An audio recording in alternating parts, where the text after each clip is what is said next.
esa transformación funcionó. La gente me empezó a ver como que yo era un intelectual, aunque era un burro, pero parecía un intelectual.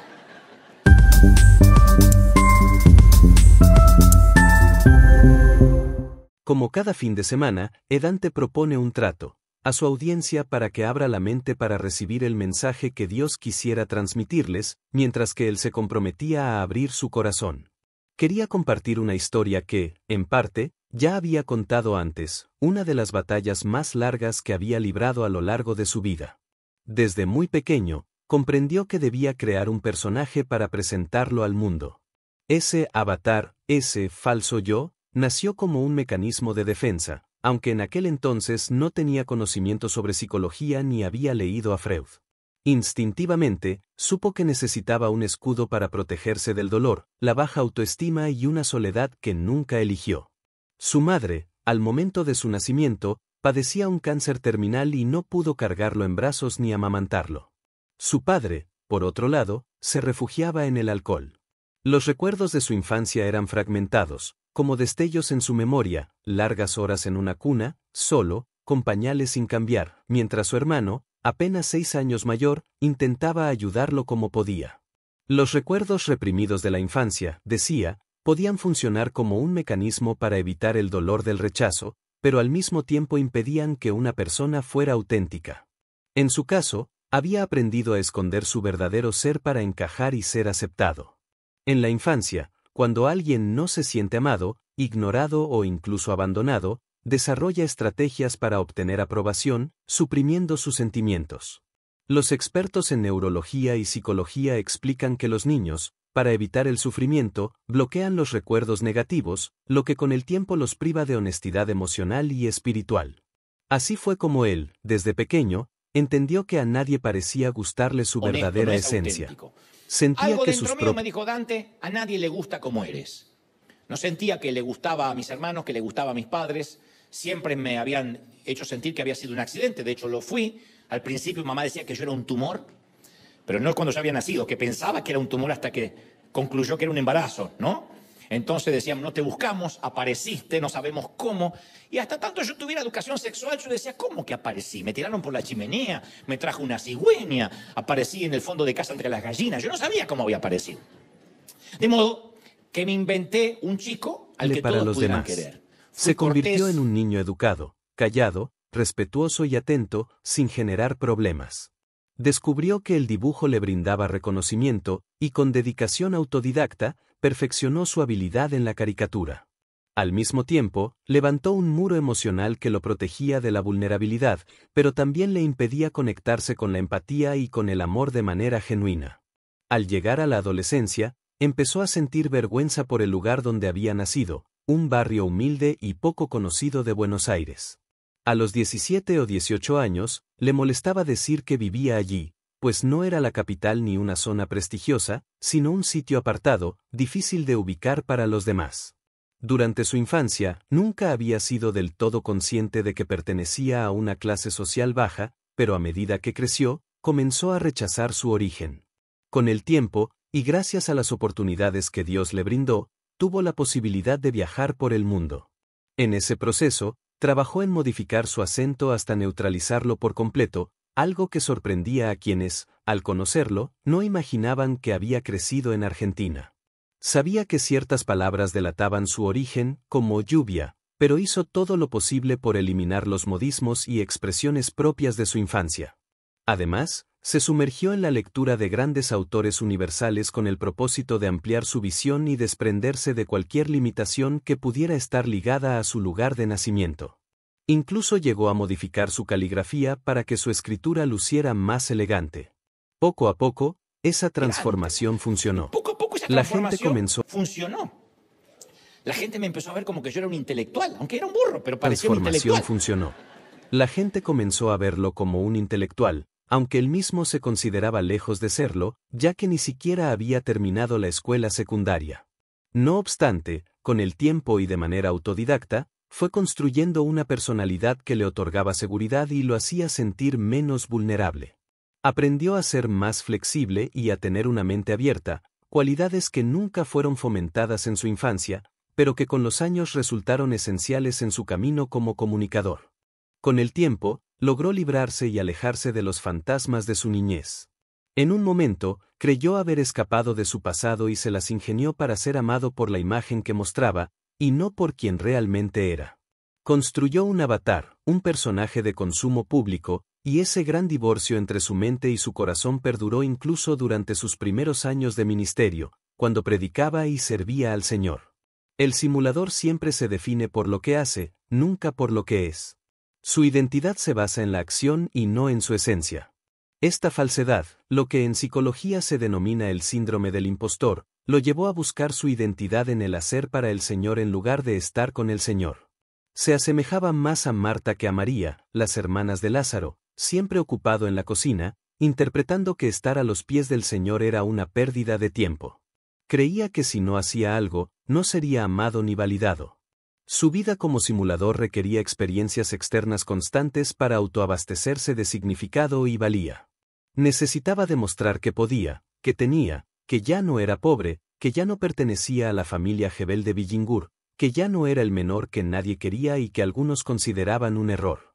Durante años, construyó esta identidad a través de mensajes en televisión, libros y una agenda repleta de invitaciones, mucho antes de la existencia de Internet y YouTube.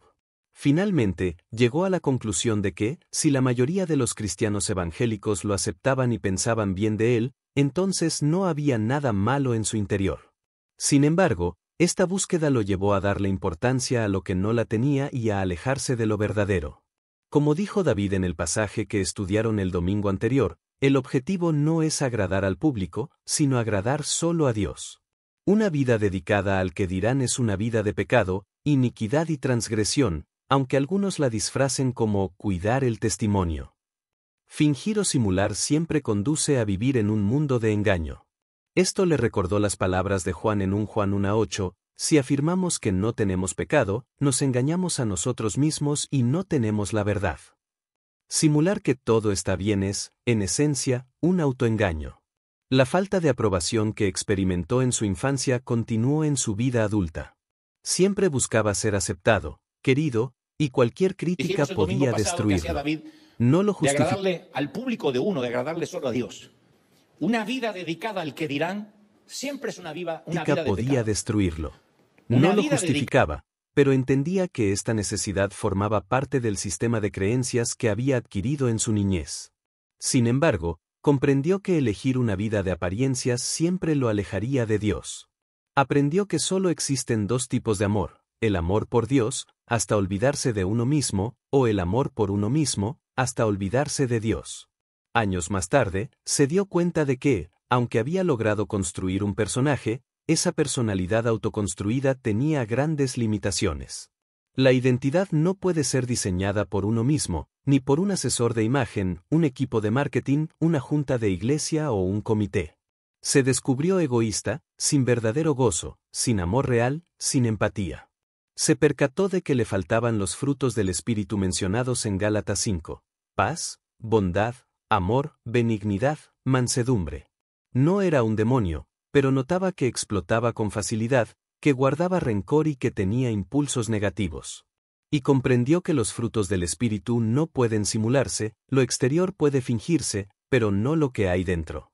Finalmente, reconoció que todo su intento de reconstruir su personalidad para sobrevivir tenía una raíz equivocada, una motivación incorrecta. Dios no iba a trabajar con un personaje ficticio porque lo había escogido a él, a Dante Miguel, cuyos propios padres creyeron que era un error. Dios no había cometido una equivocación al hacerlo nacer en Billingur, San Martín, y no en el palacio de Buckingham. Había elegido a sus padres en quien yo era. No fue un error geográfico, topográfico, ni de coordenadas que yo naciera en Billingur, San Martín. Yo debía haber nacido en el palacio, elegido a esa pareja. A mi madre y a mi padre para que yo sea gestado en esa familia con un propósito. Cuando yo renuncio a eso, estoy anulando que Dios trabaje en mi yo real, porque yo le quería presentar a Dios un yo ficticio, y Dios nunca puede bendecir algo que no sea real. Había elegido a sus padres con un propósito. Renunciar a su verdadera identidad significaba impedir que Dios trabajara en su ser real.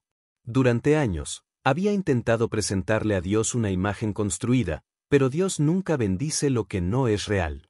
Como decía siempre, Dios no puede bendecir una mala construcción, lo que está mal debe ser derribado y reconstruido sobre la roca. Dejar de simular resultaba incómodo porque todos lo observaban con extrañeza. Sin embargo, todos, de alguna manera, simulaban y fabricaban un falso yo, una versión admirable, medianamente atractiva, espiritualmente aceptable, superficialmente feliz. Dibujaban sonrisas incluso cuando no tenían ganas. Escondían de sí mismos aquello que consideraban indigno de ser amado. Con el tiempo, lo peor de todo era que olvidaban que estaban fingiendo. En este punto, comprendió que la ceguera espiritual y los puntos ciegos eran peligrosos. Cuando alguien olvida que está fingiendo, empieza a creer que la máscara es su verdadera identidad. Esto era gravísimo, porque cuando alguien se cree su propia proyección, Dios ya no puede actuar. Como advertía Juan, quien cree que no tiene pecado está en una situación aún más grave que aquel que se arrepiente y reconoce su falta. Dios ama a las personas tal como son, les guste o no. Al final de la vida, Dios no preguntará por qué alguien no fue Moisés, David, Pablo, Esther o Billy Graham. Crecer en la identidad que Dios ha dado significa liberarse de la necesidad de fingir. Cuando alguien se convierte en la persona que Dios quiere que sea, se libera de la que aparenta ser. Al simular, la vanidad se infiltra sin que uno se dé cuenta. Se puede terminar creyendo la propia falsedad. Pero Dios solo puede transformar lo que es real. Se cuenta la historia de un médico recién graduado, quien, tras finalizar sus estudios en la Facultad de Medicina, llegó a su primera pasantía profesional en un pequeño pueblo rural. Su tío, quien además de haberle costeado la carrera, le había aconsejado que lo más importante, incluso más que el título de doctor, era simular. Le insistió en que debía fingir ser el mejor médico del mundo. El joven, sorprendido, le preguntó: ¿cómo voy a fingir eso si nunca he ejercido como médico? Acabo de recibir mi título. A lo que su tío respondió: bueno, pero en el pueblo no lo saben. Apenas llegues, tienes que fingir en grande, de manera que tu buena fama se riegue rápidamente, porque en los pueblos pequeños los rumores se propagan con facilidad. La gente no tiene mucho para hacer, así que chismea. Tienes que hacerles creer que eres lo mejor de lo mejor, el más grande de la medicina, y que valoren el privilegio de tenerte entre ellos, los mortales. Siguiendo el consejo de su tío, el joven adoptó una actitud segura y se instaló en su consultorio. El primer día, al ver llegar a su primer paciente, le hizo una seña para que pasara a su despacho. Y entonces, simula hablar en voz alta por el teléfono fijo, le dicen, para que el paciente pudiera oír la supuesta plática. Ajá. Sí, ya sé que me echan de menos en Harvard. Pero mi deseo es servir en este pequeño pueblo. Sí, amo a esta gente. Ajá. No, bajo ningún punto de vista aceptaré esa invitación a la candidatura del premio Nobel. Dígale al Comité Nobel noruego que no me interesan los premios, que esto lo hago por amor a mi profesión. Que el presidente de los Estados Unidos quiere que sea su médico personal. Lo siento. Dígale que es imposible. Solo quiero ayudar a la gente común. No me sentiría cómodo en la Casa Blanca. ¿Cómo dice? Que la Organización Mundial de la Salud quiere construir un monumento y una estatua en mi honor en Washington. No bajo ningún punto de vista. Yo sé que he salvado la vida de miles de pacientes, pero es mi deber. Y además es un juramento hipocrático. Y sé lo que un hombre debe hacer, punto. Y sé lo que un hombre debe hacer, punto. Simuló que colgaba la llamada, miró a su primer paciente y dice, dígame, buen hombre, ¿en qué puedo ayudarlo? Y el hombre contestó, no soy un paciente, doctor, soy el técnico, vine a conectarle el teléfono fijo. La fama del joven se esparció por el pueblo rápidamente, pero lo que realmente quedó en evidencia fue la manera en que las personas a menudo buscan aparentar algo que no son. Fingir y proyectar una imagen falsa puede ser un trabajo arduo y vergonzoso. Sin embargo, la autenticidad y la transparencia generan confianza, pues permiten que cada persona sea quien realmente es. Al final del día, no hay mayor alivio que no tener que fingir. No es necesario aparentar que se ora más de lo que realmente se ora, que se conoce la Biblia más de lo que en realidad se sabe, o que se tiene más humildad de la que se posee. Es como quitarse unos zapatos que aprietan después de un largo día. No se puede fingir ante Dios. A Él le agrada más un corazón genuinamente quebrantado que una espiritualidad fingida. Como dice la Escritura, Dios no rechaza un corazón contrito y humillado, pero la falsa piedad solo provoca desagrado. En la carta a los Efesios, Pablo advierte que las cosas que se hacen en secreto son aquellas que avergüenzan a las personas solo de mencionarlas. Sin embargo, también enseña que cualquier cosa que es expuesta a la luz será iluminada, y lo que es iluminado se convierte en luz. Esto significa que cuando Dios saca algo a la luz, no lo hace para avergonzar, sino para transformar. Dios no solo perdona el pasado vergonzoso, sino que lo convierte en testimonio para ayudar a otros. No obstante, si alguien esconde sus heridas por vergüenza, su interior nunca será iluminado y no podrá ser luz para los demás. Las personas que realmente necesitan ayuda no la buscarán en alguien que finge tener una vida perfecta. Lo que genera confianza es la vulnerabilidad de quien reconoce sus propias luchas. En cambio, la falsa perfección solo crea barreras. En muchas congregaciones, el mayor problema no es el pecado en sí, sino la imposibilidad de hablar de él abiertamente. Se ha fomentado una cultura de simulación, donde solo se aceptan testimonios de pecados superados, pero no de aquellos con los que aún se lucha. Es como si alguien fuera al médico solo para contarle enfermedades que tuvo en el pasado, pero nunca para hablar de las que aún padece. Del mismo modo, muchas personas asisten a la iglesia con la intención de demostrar que ya no necesitan la iglesia, en lugar de buscar ayuda y sanidad espiritual. Desde el momento en que alguien entrega su vida a Dios, muchas veces comienza a simular para ser aceptado, preocupándose más por la aprobación de otros creyentes que por agradar a Dios. Este deseo de encajar puede llevar a la vergüenza de pedir ayuda e incluso de solicitar oración. En muchas iglesias, los pedidos de oración suelen ser superficiales: oren para que consiga un mejor trabajo, oren para que me aprueben los papeles, oren por mi hijo que anda un poco rebelde. Rara vez se escucha a alguien decir, oren por mí porque estoy atrapado en la pornografía y no sé cómo salir, o oren porque un día de estos voy a ahogar a mi suegra con la almohada.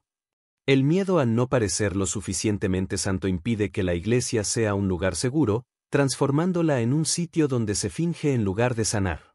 La iglesia debe ser un espacio donde un pecador pueda hablar con otro pecador sobre su lucha sin temor a ser juzgado, condenado o expuesto al chisme. La verdadera transformación comienza cuando se deja de fingir y se permite que Dios actúe en la vida real de cada persona. No se imagina lo que le contó Rodicia, que no fuera juzgado, sentenciado, condenado ni expuesto al chisme. No sería demasiado pedir. Si alguna vez existiera una congregación en la que todos pudieran traer su equipaje, su quebranto, sin finales felices ni vidas impecables, ese lugar estaría abarrotado. Si realmente se dejara de fingir y se expresara lo que en verdad ocurre en la vida de cada uno, no habría espacio suficiente en el edificio para todos los que acudirían. Seguramente, muchos han conocido a esas personas, y ojalá no sean una de ellas, que, en una entrevista laboral, cuando se les pregunta por sus defectos, responden con frases cuidadosamente construidas para quedar bien. Esas respuestas típicas, como soy muy obsesivo con mi trabajo o soy demasiado perfeccionista, están diseñadas para parecer defectos cuando en realidad son Bueno, Dante, virtudes disfrazadas. Yo Nadie venía con toda confía. la lista en lo que yo creía que era bueno, no en lo que no era bueno. Le dije, ¿no quieren saber todo lo bueno que hago? Y me dijeron, no, queremos saber en qué no eres bueno. Yo no estaba listo para esa pregunta. No, es que yo, perdóneme, pero debo confesar que soy demasiado perfeccionista. Si no le molesta. Nadie dice, bien, yo acostumbro llegar tarde. Cuando no me miran y el jefe no está, me encanta perder tiempo mirando historias en Instagram. Me invento que voy al baño y me quedo un rato más. Nadie dice Disfrazadas. Nadie confiesa, llego tarde cuando el jefe no está o pierdo tiempo viendo historias en Instagram. Lo mismo ocurre en las congregaciones. En una ocasión, un pastor predicó sobre un gran pecado que había plagado su vida espiritual. Al escuchar esto, la audiencia quedó expectante, con la curiosidad encendida. Pero su confesión fue: cuando subo a un avión y estoy muy cansado, muchas veces he pecado porque no he testificado al compañero de asiento. ¿En serio? Si ese era su gran pecado, ¿qué esperanza queda para el resto de los mortales? Este fenómeno se debe a una cultura de simulación. Se trata de confesar pecados seguros, inofensivos, que no comprometan el estatus de quien los dice. Porque si un pastor confesara un pecado real, su congregación pediría su cabeza de inmediato. Y así, del líder hacia abajo, nadie se atreve a confesar nada verdaderamente serio, lo que impide una sanidad real. En Alcohólicos Anónimos, en cambio, el requisito para ingresar no es demostrar que alguien ya no bebe, sino reconocer que necesita ayuda. No existen alcohólicos recuperados, solo personas en proceso de recuperación. Y es que, en cuanto la sobriedad los hace sentir con superioridad moral, corren el riesgo de recaer. La Biblia misma dice, el que se cree firme, mire que no caiga. Es curioso cómo los escritores bíblicos nunca pusieron a los patriarcas o apóstoles en un pedestal. La Biblia es transparente y cruda al mostrar sus fallas y quebrantos. Sin embargo, en muchas congregaciones, la gente sufre en silencio porque siente que no puede mostrarse tal como es. La autenticidad significaría abandonar el pedestal de la simulación. Pero en una comunidad reunida en torno a la cruz, no debería haber lugar para pedestales. Después de todo, no se sigue a un monumento, sino a alguien que se rebajó a sí mismo y dio su vida por los demás. La simulación interrumpe el verdadero fluir del espíritu. No es casualidad que los salmos estén llenos de emociones humanas, enojo, rabia, deseos de venganza, júbilo desmedido. Mientras tanto, muchas oraciones modernas parecen triviales y superficiales. Señor, toca mi vida. La autenticidad en la oración es algo que se ha perdido con el tiempo. Desde tiempos edénicos, Dios ha querido que las personas se presenten ante Él tal como son. Adán y Eva, antes de pecar, estaban desnudos y no sentían vergüenza, porque no tenían nada que esconder. Hoy en día, en cualquier relación, ya sea de pareja o de amistad, las personas van revelando su verdadero yo poco a poco, con cautela. El miedo a mostrarse tal como se es persiste en todas partes. El encubrimiento y la simulación son universales. Es una historia bastante popular. Se trata de un hombre desesperado por encontrar trabajo, quien, en su búsqueda, llega a un zoológico para pedir empleo.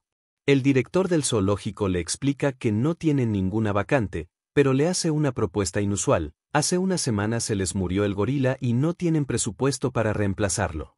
Sin embargo, cuentan con un disfraz de mono, y si él está dispuesto a usarlo y simular ser un gorila, puede quedarse con el puesto. El hombre, reflexionando sobre la dignidad del trabajo, acepta la oferta.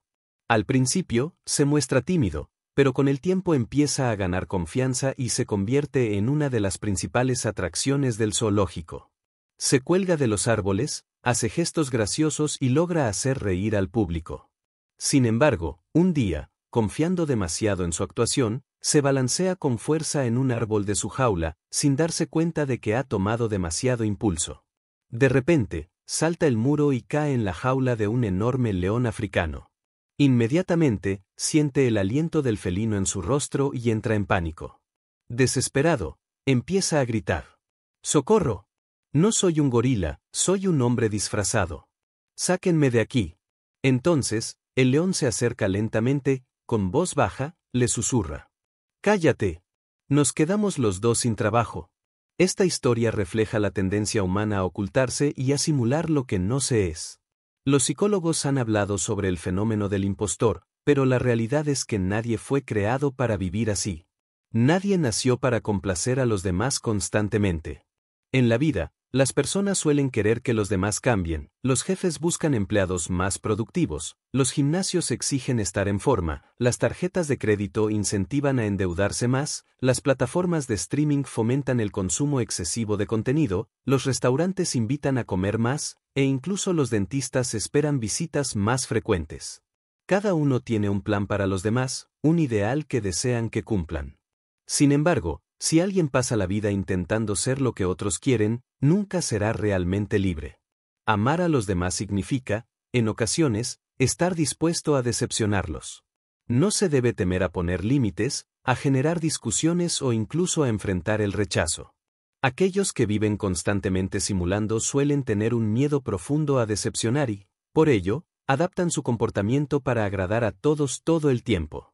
Jesús, en Mateo 10:14, enseñó a sus discípulos cómo reaccionar cuando se enfrentaban a un ambiente hostil. Les dijo que si alguien no los recibía ni escuchaba sus palabras, debían irse de ese lugar y sacudirse el polvo de los pies. No les pidió que reaccionaran con enojo o venganza, sino que simplemente dejaran atrás aquello que no podían cambiar. Es un error vivir bajo la presión de no querer decepcionar a nadie. Existen incluso libros que hablan de la anatomía de la estupidez, explicando que la estupidez no es un defecto intelectual, sino moral, una condición aprendida. Y parte de esa estupidez aprendida es la simulación. El apóstol Pablo, en 2 Corintios 3:12, exhorta a vivir sin velo en el rostro, sin maquillaje, sin simulación. Hace referencia a Moisés, quien, tras encontrarse con Dios en el monte Sinaí, descendió con el rostro resplandeciente. Pero con el tiempo, el brillo se desvaneció, y para que los demás no notaran el cambio, él usó un velo. Hoy en día, muchas personas también esconden su verdadera identidad tras diferentes velos. Algunos se ocultan tras conversaciones superficiales, otros tras el humor, la inteligencia, la ignorancia o incluso la espiritualidad. Muchos se refugian en el trabajo o en un supuesto servicio a Dios, cuando en realidad solo buscan la validación de los demás. Pero tarde o temprano, el resplandor se va apagando. Y aunque se pueda impresionar a la gente por un tiempo, nunca se podrán construir relaciones verdaderas mientras se viva en la simulación. Dios no bendice a quienes viven fingiendo ser alguien que no son. Sin embargo, la buena noticia es que nadie necesita fingir para agradarle a Dios. Él ya ama a cada persona tal como es, incluso antes de que lo conozcan o se arrepientan. No se trata de intentar agradarle con esfuerzos propios, sino de aceptar el amor incondicional que ya ha sido dado. Pablo dice en Efesios 5:29, pues nadie ha odiado jamás a su propio cuerpo. Sin embargo, algunos podrían responder, bueno, yo sí lo odio porque tengo grasa aquí, porque no me gusta, porque tengo este defecto. Pero, en realidad, aunque haya partes que no gusten, lo cierto es que el cuerpo siempre es cuidado y alimentado. Así como Cristo lo hace con la Iglesia, porque somos miembros de su cuerpo. Si se reflexiona sobre todo lo que se hace en favor del cuerpo, se observa que se toman vitaminas, se hace ejercicio, algunos sí, otros no, se cortan el cabello y las uñas, se duerme, se visitan médicos y dentistas, se usa crema, desodorante, perfume y pasta dental. No hay un solo momento en que no se esté consciente del propio cuerpo. Esa es la clase de relación que Dios tiene con las personas, las escogió como su cuerpo y nunca las odia ni se olvida de ellas. Juan, en su primera carta, exclama, fíjense qué gran amor nos ha dado el Padre, que nos llama hijos de Dios. Y afirma, queridos hermanos, ahora somos hijos de Dios. Sin embargo, todo lo que rodea a las personas parece susurrar lo contrario, no eres hijo de Dios, no eres digno, fallaste, no estás a la altura. Así que simula, finge, porque no te van a aceptar. Pero como si Juan ya conociera estas objeciones, añade, todavía no se ha manifestado lo que habremos de ser, pero sabemos que cuando Cristo venga, seremos semejantes a Él. No siempre se siente esa aceptación de Dios, y por eso muchas veces se finge. Como en el caso de alguien que, habiendo crecido en un ambiente de legalismo extremo, aún de adulto lucha con la idea de que Cristo lo ama tal como es. A veces, le cuesta procesarlo y sigue teniendo el sesgo de creer que Dios lo ama por lo que intenta ser y por lo que hace, en lugar de simplemente aceptar su amor. Pero con el tiempo, ha ido entendiendo más esta verdad y aprendiendo a dejar de negar quién es, abrazando su verdadera identidad. Fue solo cuando aceptó sus partes rotas que pudo identificarse con el dolor de los demás.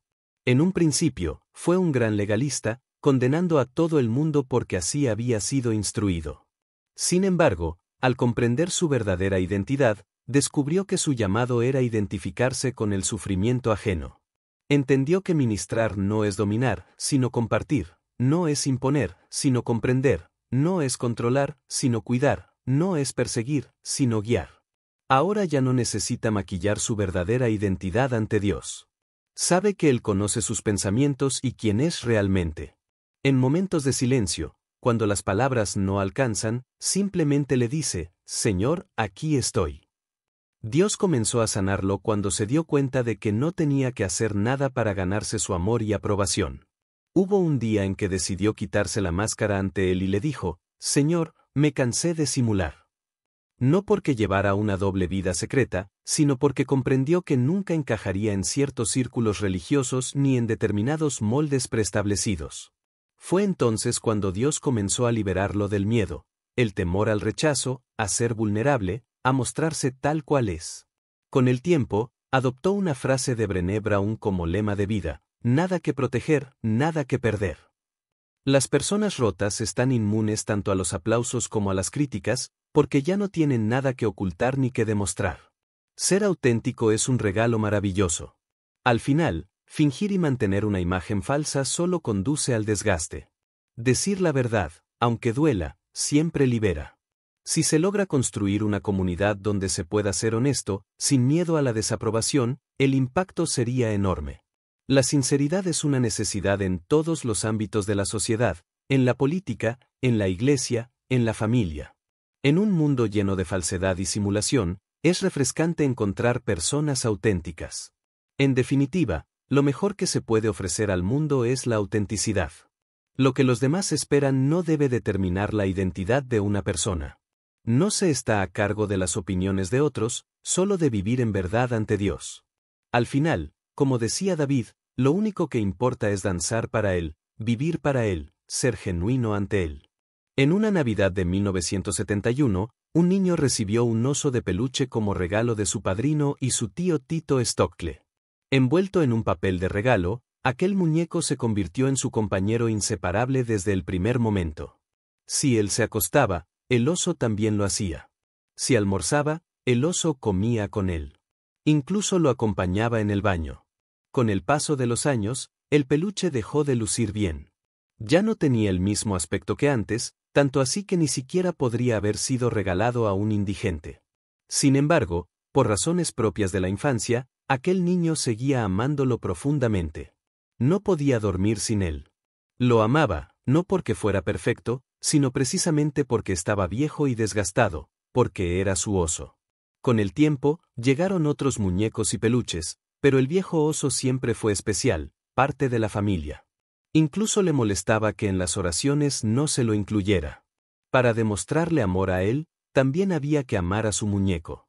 Un día, mientras la familia regresaba de unas vacaciones en Necochea, una ciudad balnearia de Argentina, se dieron cuenta de que el oso se había quedado en la casa de unos tíos. Para el niño, aquello fue una tragedia. Hizo tal escándalo que su padre decidió regresar a buscarlo. No habría vuelto por un hijo, pero sí por aquel viejo peluche, pues las lágrimas de su pequeño eran inconsolables. Los años pasaron, el niño creció y el oso quedó en el olvido, como suele suceder. Sin embargo, su madre, en lugar de desecharlo, lo envolvió cuidadosamente en papel de seda y lo guardó en una caja junto a viejas fotografías. Permaneció allí durante 20 años. Un día, mientras ordenaba su armario, la madre encontró al viejo muñeco y decidió restaurarlo. Lo colocó en su antigua máquina de coser Singer y le realizó una cirugía reconstructiva. Le cosió un botón en el lugar donde le faltaba un ojo, reforzó las costuras y logró que volviera a lucir como aquel diciembre de 1971. Cuando su hijo lo vio nuevamente, apenas notó el cambio, salvo por su nuevo ojo de botón. Entonces, su madre le dijo: «Ahora sí se lo puedo regalar a algún nieto». Si no lo hubiera restaurado, tendría que haberlo tirado a la basura. Después de aquel momento, el rastro del oso se perdió. Tal vez aún exista, quizá esté en la casa de algún hijo de sus sobrinos. Esta historia lleva a una reflexión profunda: todos los seres humanos son como viejos muñecos de trapo. Imperfectos, heridos, golpeados, desgastados, pero aún así amados. Puede que para el resto del mundo sean casi desechables, pero para Dios, son valiosos. No pueden ser amados sin ser transformados. Hay un tipo de amor que busca valor en lo que ya es digno, pero hay otro amor que crea valor en quien es amado. Algunas cosas se aman porque son valiosas, pero otras se vuelven valiosas porque fueron amadas primero. Dios ama sin condiciones. No busca la perfección ni las apariencias. No es necesario fingir ni esconder las heridas. Él ama con un amor que restaura, que reconstruye y que da un nuevo propósito. Por eso, la invitación es clara: vivir sin máscaras, sin miedos, sin pretender ser lo que no se es. Vivir con autenticidad, confiando en que el amor de Dios es suficiente. Al final del día, lo que realmente hace valioso a alguien no es su perfección, sino el hecho de haber sido amado primero. Que esa verdad sea celebrada, porque es motivo de gozo y gratitud ante el Rey de Reyes y el Señor de Señores. Y puedo asegurarte que Dios te ama profundamente, a pesar de que se te esté saliendo el relleno, o tengas un botón en lugar de ojo. Por eso te aconsejo que dejes de simular quien no eres. Nada que perder, nada que proteger. Te invito esta mañana, esta tarde o noche a vivir sin velo, a vivir a cara descubierta. Es maravilloso, es riesgoso. Uno se expone más a la crítica, pero al final del día vas a terminar siendo como oso, digno y valioso porque fuiste amado primero. Y cuando uno es amado, no finge. Cuando uno es amado anda descalzo, anda encuerado, despeinado, sin maquillaje, porque así nos aman. Y así nos ama Dios. Tal como eres, sin fingir.